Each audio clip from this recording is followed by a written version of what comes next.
episode kali ini kita berdua akan membahas tentang cara untuk membangun kembali keanekaragaman hayati laut. Sebenarnya gue tuh pengen banget ke Raja Ampat. Gue tuh pengen banget melihat berbagai macam ikan yang cantik-cantik yang belum pernah gue temui sebelumnya. Lo pengen gak sih? Secara siapa sih yang gak pengen kesana? Udah pantainya bagus, terus airnya jernih, terumbu karangnya bagus-bagus, dan banyak banget jenis ikan yang cantik-cantik gitu. Bener banget sih, gue jadi gak sabar pandemi segera berakhir. Dan gue pengen datengin beberapa pantai di Indonesia.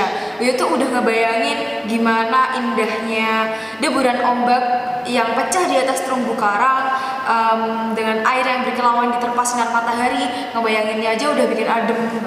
Parah.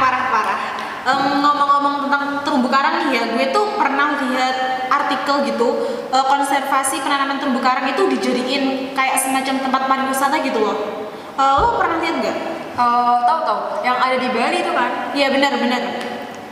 Tapi gue masih kurang paham sih, kok penanaman terumbu karang bisa dijadiin sebagai tempat pariwisata? Awalnya tuh gue tuh juga bingung gitu kan, tapi setelah baca-baca tuh gue agak jadi sedikit paham gitu. Jadi nanti singkatnya tuh gini, para wisatawan bakal dijelasin tentang cara penanaman terumbu karang, dan wisatawan juga bakal merasakan sensasinya menanam terumbu karang. Dan di situ bakal berbagai keperluan sudah disiapin, mulai dari kapal yang akan ditumpangi hingga peralatan diving untuk menanam terumbu karang gitu. Wah, kreatif juga ya. Bisa dijadiin upaya untuk menarik minat masyarakat agar bisa membangun kembali keanekaragaman hayati laut. Nah bener tuh, menurut gue hal itu tuh harus dikenalin ke masyarakat luas gitu. Soalnya kondisi terumbu karang Indonesia tuh saat ini mengalami kerusakan kan. Persediaan karang dan ikan karang Indonesia yang berlimpah terancam oleh praktek penangkapan ikan yang berlebih atau destructive fishing, penangkapan ikan dengan menggunakan racun potasium cyanida dan bahan peledak yang telah meluas di banyak pulau di Indonesia, bahkan di daerah yang dilindungi. Nah, betul tuh. Tapi kalau misalkan kita semua pengen nanam terumbu karang nih, ada cara sederhananya nggak sih? Penasaran banget. Adalah, jadi gini langkahnya. Yang pertama, siapkan pipa PVC berbentuk segi 4. Yang kedua, ikat pipa PVC dengan tali untuk meletakkan media tempat penanaman terumbu karang. Yang ketiga, mengikat terumbu karang di media penanaman dengan memegang pangkalnya. Dan yang terakhir yaitu bibit terumbu karang diletakkan di dasar laut. Wah, ini bisa menjadi salah satu inovasi yang dapat dikembangkan. Tapi selain untuk menjaga terumbu karang, ada nggak sih upaya yang dilakukan pemerintah untuk melindungi spesies ikan dari kepunahan? Kan kita juga nggak bisa mengelak kalau misalkan ikan di laut Indonesia juga udah mulai terancam.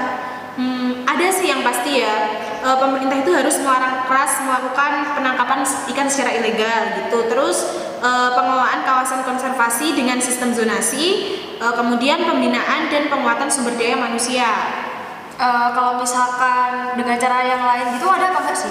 Maksud gue tuh kayak melalui pengembangan teknologi yang zaman sekarang kan perkembangan teknologi sudah semakin canggih. Ada pengembangan teknologi transversal ya. Saat ini mampu mengatasi berbagai permasalahan dalam bidang reproduksi. Penemuan tersebut berdampak besar pada bidang konservasi. Prinsip teknologi ini adalah melakukan pemindahan sel dari satu individu ke individu yang lain. Transversal yang dapat dilakukan pada spesies yang sama maupun spesies yang berbeda atau interspesies.